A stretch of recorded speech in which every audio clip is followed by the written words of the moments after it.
Hey everybody, it's Chugga Conroy. Welcome back to more Legend of Zelda Link's Awakening. In the last episode, we went around after Catfish's maw and got a few more collectibles, getting ourselves 10 heart pieces. Yeah, only 2 more to go, so we have every single last one of them. In this episode, we are going to be getting a really awesome item for this almost complete inventory. We're actually not going to be completing the inventory. Believe it or not, there's still going to be this little one wanting space over here. But we're gonna get close, at the very least. So with that, let's get started. Spot, I like how the Octark was trying to hit me while I was in the shiny hole. Starting off here, we want to hop into these shiny holes, of course. These shiny holes? I don't know why I'm like, shiny hole. But anyway, we want to go through here. And in the animal village, we would like to leave out to the left exit. And by doing so, we can now actually do something that we could not do before. Heading down here, if I can avoid these enemies, that is. We want to head down. And as you can see, there's a bit of a cliff here. Or not like cliff though, but like a bit of a gorge here. If you have the hookshot with you, no, okay, friggin' Ocarina interface. You can hookshot your way across that gap and end up on the other side, an area that you could not go to previously. And check it out, we are near where that mermaid statue is. That artiste in Animal Village made this. You put the missing scale in the mermaid statue. That scale that the mermaid gave us actually goes here. That'll cause that to move out of the way, revealing this. So, we go through here and check it out. We got the lens of truth! Okay, no, not really. We got the magnifying lens. This reveals many things you couldn't see before. So, that is the final item in the trading sequence. Technically trading sequence. I guess you could say the scale is the last thing you traded for, but this is the last thing that you get from that is not a usable item. By having this, you can see many things that are invisible, and oh wow, there's arm mimics here. Arm mimics will mirror your movements relative to how you're moving. I think I've gone over this before. But that lens will allow us to do a couple of things. It will reveal a few things to us that we could not see without it. Such as, we can go to Animal Village. You might recall a house that had nothing in it before. Well, if we go in, this pool of water. Hey, you can see me? You must have a magnifying lens. I'm not a troublemaker.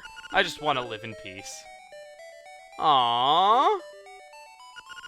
Hi there, it's me, the I almost said photographer. You say the Zora is in this house? I have to take a picture of that. I'll call it, I found Zora! I like how Link is just like, I don't want any part of this so hard.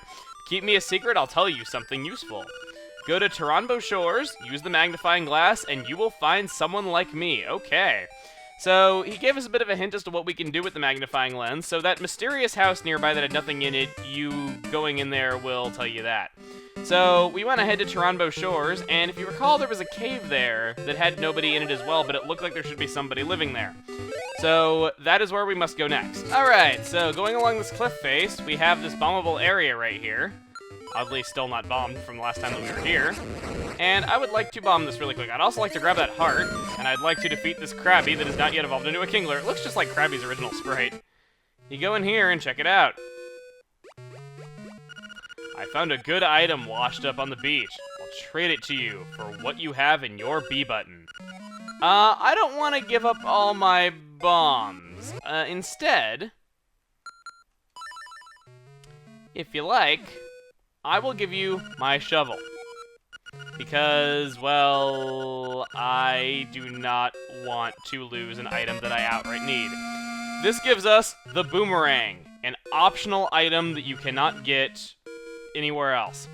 This is, well, if you want to trade it back, you can, though, but should you not want the Boomerang, you can always trade it back to him and get your Deluxe Shovel back, which is what I recommend giving up, though, because you don't really need the Deluxe Shovel this late in the game. The Boomerang is a range attack that's quicker than the hookshot. It comes back, you can only use it after it comes back to you, so it's got a bit of a long cooldown time of sorts, if I may call it that. If you want to collect stuff, you can lob the Boomerang out, and it will collect items for you, like so. Now, the thing is that you notice that I'm defeating enemies with the Boomerang, and that it's very, very good at doing so. Unlike other Zelda games where the Boomerang is mainly used as a stun so that you can follow up with a really, really well-placed sword attack, it's not like that at all. The Boomerang in Link's Awakening is really, really freaking powerful. Like, really powerful. You can kill enemies with it. You can also use it as an alternate means for attacking bosses and stuff like that. It's not going to do more damage than your level 2 sword, but it's a very safe way of attacking enemies that doesn't use up arrows or bombs. So it's kind of a nice way that you can attack from a distance without having to worry about that. You also don't really have to worry about the hookshot kind of having some drawbacks where it just causes the enemy to act weird instead of actually defeating them. The Boomerang is fantastic, and I definitely recommend you pick it up.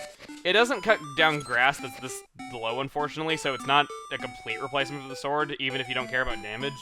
But I figured that it was at least, you know, worth showing. It's kind of the ultimate reward for having traded all that stuff, and with that, we are completely done with trading items.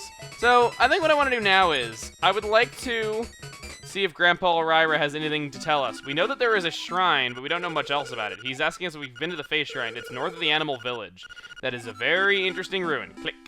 So, what we want to do now is, like he said, we would like to go to, or I would like to go to, you guys don't really have much of a say in it, I guess, even though I, you know, like to keep this like a community-driven thing, and, you know, if you guys tell me something I don't know, I'm always sure to point it out. I would like to go to the Animal Village and head to the north, just simply because, well, that's pretty much the only direction that we've been given about that. I kind of don't like how they just say, go to the shrine, go to the shrine. It's like a shrine can kind of just be anything. Like, on my first playthrough, I remember thinking that they meant, like, Yarna Desert because there were some ruins-looking areas there. And there hadn't been, like, a dungeon in the Yarna Desert, just that key that we got from Lanmala, so I remember just kind of thinking that. So, we are looking pretty good here. We are only missing 2 heart pieces. We have every secret seashell that we could ever want. We have the inventory completed -1 item. I actually kind of made a mistake earlier when saying that. We have most of the instruments, and oh, we got Owl, of course. Hoot! There are 2 shrines, one to the north, the other to the south. First head south, where ancient ruins speak of the windfish. You will learn much there. Sorry if my health is a bit inconsistent right here. I actually did need to go and do something really quick. Nothing major. Hopefully it's not interrupting the flow of the video too much. I don't want to take out of the experience. What we want to do is we actually don't want to go to the south. We want to go to the east and then go south. So it's not south of Animal Village. It's still north of Animal Village. Al's wording there is very interesting.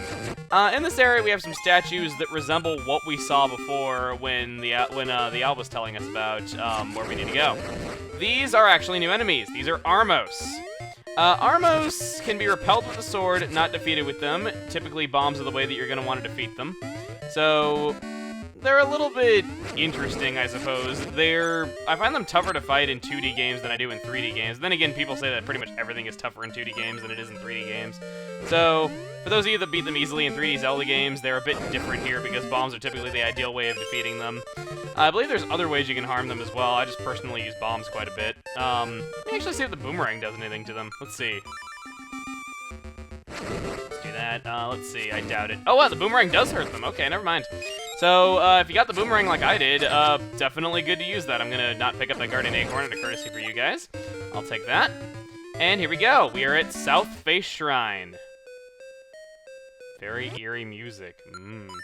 I always like the atmosphere of this place. It's so remote from the rest of the world that it sounds very, very just mysterious and just... This is an area that always resonates with me every time I play through Link's Awakening. It's just... It creeps me out, but in a really cool way is more what I mean. So, we got some arrows from those jars down there. And that is needed because we're going to be fighting the Armos Knight, a boss. He's going to glow for a little bit. The arrows that you just got will hurt him.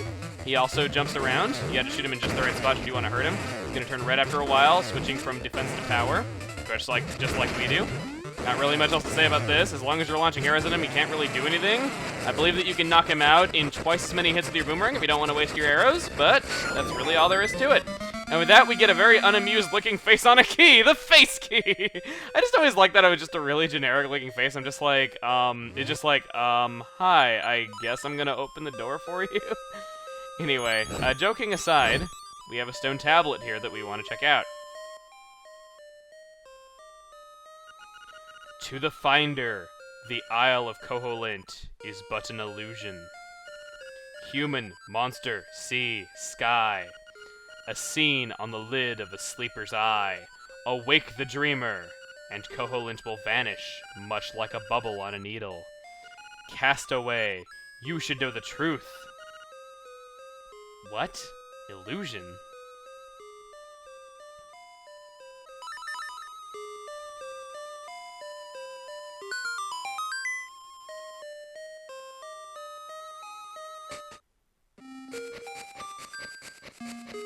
Hoot, I see you have read the relief. While it does say the island is but a dream of the windfish, no one is really sure. Just as you cannot know if a chest holds treasure until you open it, so you cannot tell if this is a dream until you awaken. The only one who knows for sure is the windfish. Trust your feelings. Someday you will know for sure.